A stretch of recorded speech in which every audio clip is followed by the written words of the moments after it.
Hi, this is Jen O'Connell. I used to open these videos saying this is Jen from Behind the Scenes Tarot, but I don't think I'm behind the scenes anymore. Isn't that interesting? We've moved, we've landed in Montana, and it feels really nice being back home. In reconnecting with folks, everyone is wishing us best wishes and so glad that we've returned home. That word home was really important for me to hear, and thankfully everyone consistently has been saying that, so we're super grateful for that. But home is really interesting because we don't live in our old house. We live 2 doors down from it, and I just took Dash for a walk. You can see him in the back.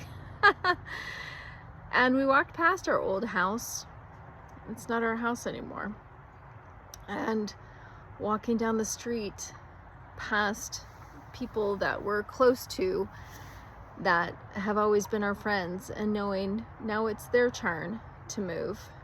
And I'm kind of reminded that to answer the question, can you come home? Yes, you can, but don't expect it to be the exact same as when you left, because you're not the same when you left. I'm not even the same person I was 2 months ago when we were still in Dallas. And I'm kind of reminded of this blueprint that's kind of getting created here, somewhat of a pattern, I suspect, that maybe a variety of folks are going through in their own lives as well. That pattern starts as the caterpillar. And the caterpillar has, a very small perspective of life. The imagery of the caterpillar is that they're crawling on the ground and just happy as could be, because that's the only vantage point that they've ever known, the only vantage point that they have, and they don't even desire anything further than that. And that's great for some. But then what happens when the caterpillar gets stepped on, squished, eaten? I don't even know what other kind of analogy to use, but that poor damn pet caterpillar went through probably hell, right? Things in their lives got stripped away. Things that were no longer part of their path needed to be removed. Probably so they could start to wish for something new. Because if your life is comfortable, you never aspire for anything beyond, right? Let's face it, growth happens in times of adversity, never in times of peace. We all wish for peace, probably to stop growing. That peace is really just the break in between. But if I look back on my life and I recognize, and I've talked about some of the things that I've gone through in the past, and those things were all, I guess, taken away from me, was a perspective, until I had a different vantage point. And what I learned was nothing was taken away from me. They were tests to see how would I respond in those moments, in career, in relationship, in finance, in health and wellness, in life in general. How do you respond when something's taken away? In fact, how do you know what you're going to do if your house catches on fire, right? You never know until you're in the moment. In fact, we almost had a scare like that in Texas, where my son and I were sitting in the family room, and all of the smoke detectors went off all at once. And you say, what are you going to take in a fire? Well, you're going to take this, you're going to take that, you want to take your precious memories. No. When I heard all those smoke detectors and I walked into the foyer and I could smell smoke and fire, I took my kid and I ran. Maybe I already had my phone clutched to me because I'm never really too far from it, but I don't even think I brought my dog, because I knew my dog could get out the back door safely on his own. And that's what happens. You respond, you react. It's instinctual. That's the path of the caterpillar. You instinctually, if that's even a word, react under pressure.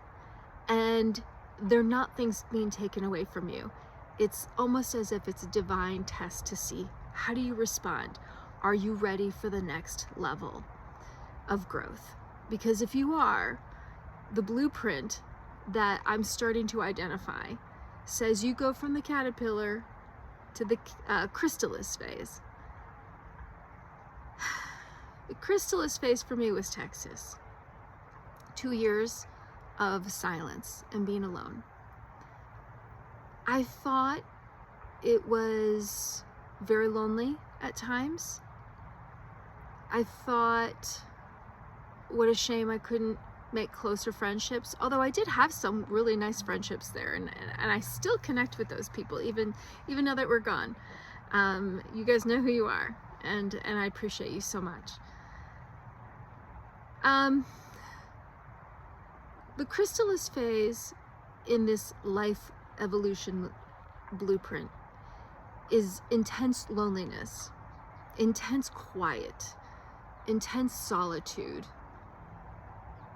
And you have to ask yourself why.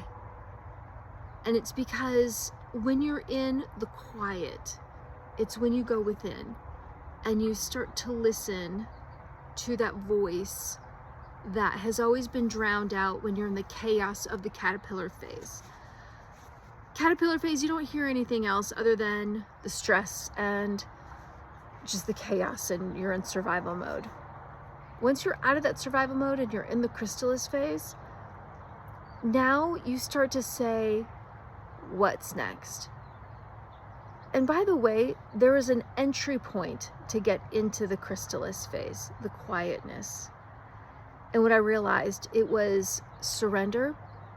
It was praying to God to help in my situation, to give me something new. And I feel like God did answer a prayer. It just wasn't that loud, booming voice that you hear in the movies. It was peace. It was stillness. It was quiet. And I had to be physically uprooted and moved to a different state in order to truly be still, because I get easily distracted and I'm very social and I enjoy staying busy, but I needed to be removed from all of that. So the chrysalis phase was fascinating in and of itself, because that's when I started to receive really interesting insights. It's when I started picking up tarot, and I could learn to interpret the cards through messages that were coming through, more so than just the imagery on the card itself. There was an energy that would show up, and the card would have a different energy for a different reading. It just would be a starting point. And then I started to do more intense healing work, and I continue to say thank God for Z of Z Collective. She really helped show me this path that I needed to be on. And what's so funny is she's not the first person to tell me this. It just took multiple times of hearing it before I was ready to really receive it. And being in this stillness phase, it was sort of like, what else better have I got going on? And because all these divine insights were just pouring through me, that it was this fascinating mixture of, I guess I got nothing else better to do than to step into some divine wisdom. I don't know. It's truly the surrender getting you in, but it is the fight to get you out. Sort of like that butterfly within that chrysalis itself. It has to really flex its muscle to strengthen itself so that caterpillar can turn into the butterfly. I just love that analogy so much. And so when I look at that fight for myself, it was fight for survival. It was fight to belonging. It was fight to return to something familiar. Please, God, let me return back to life. That was my fight. And my emergence out of that chrysalis phase and into becoming the butterfly was giving myself permission to move back home. I'm here now. And it's the same but different.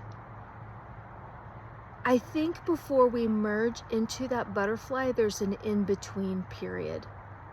So like a third phase of the blueprint. there's that stillness of adaptability, of returning back to perhaps your old life, perhaps reconnecting to old friends, perhaps seeing the old house you used to live in, and realizing that I'm different. In many cases, they're also different. And I struggled to fit back in. Not because I wasn't wanted, not because I didn't want to be there. It's because that part of me that connected with those people previously, that part of me no longer exists. And I've been reminded that I have to reconnect based on the new me and the new them. We were gone long enough that it wasn't just an easy step back into the footprints of the past. But you know what? Nor would I even want to. I've come way too far to go back to that smaller version of myself. The butterfly doesn't walk on the ground, it flies. So here I am in the in-between phase, being reminded once again that there's more stillness, more tests to see how do I respond in this moment in time. The house is not on fire. It's quite the opposite. The house is a little too still.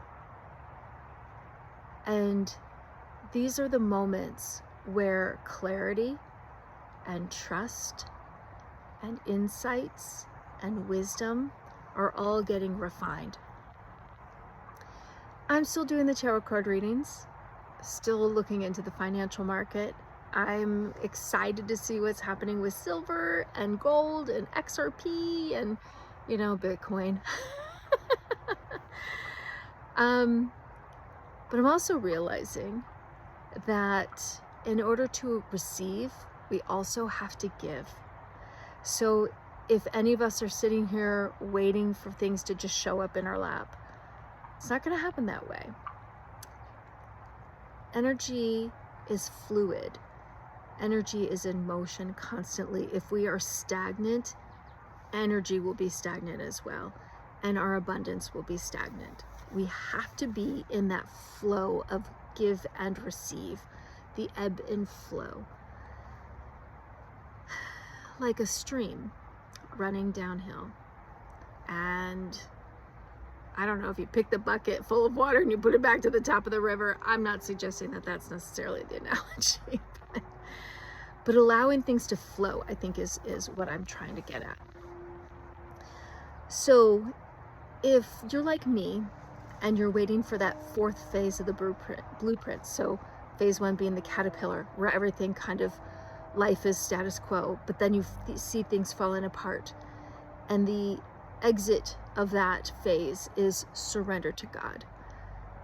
So you can move into the second phase of the chrysalis, which is that intense silence, that intense voidness, where you start to tap in and touch upon that inner voice within yourself and receive divine guidance and wisdom and connectedness. And once you've passed those tests of knowing how am I going to respond in those situations, and you trust, and you're open to flow, and you're open to change once more, and maybe even willing to receive back, step back into your old life, or step powerfully into a whole new life, to move into that stage 3, the butterfly. Oh no, the stage 3, before you get to the butterfly, the stage 3 is another element of stillness, but it's returning to stillness as opposed to jumping into new stillness. I'm not sure if any of this is making sense, but I'm just trying to identify the patterns in my life to see if any of you are going through some of these patterns, to help give you a blueprint of what could potentially be next and what to look forward to and how to prepare. And I can't tell you how long or short each one of these phases are going to be. I just know that this is what's emerging for me, and it might be emerging for some of you. Because I think that stage 4 of truly being the butterfly and taking off, I think that time is going to come very, very soon. And that's going to be a time for all of us to have this wisdom, this knowing, to be able to see life from a totally different vantage point, different perspective.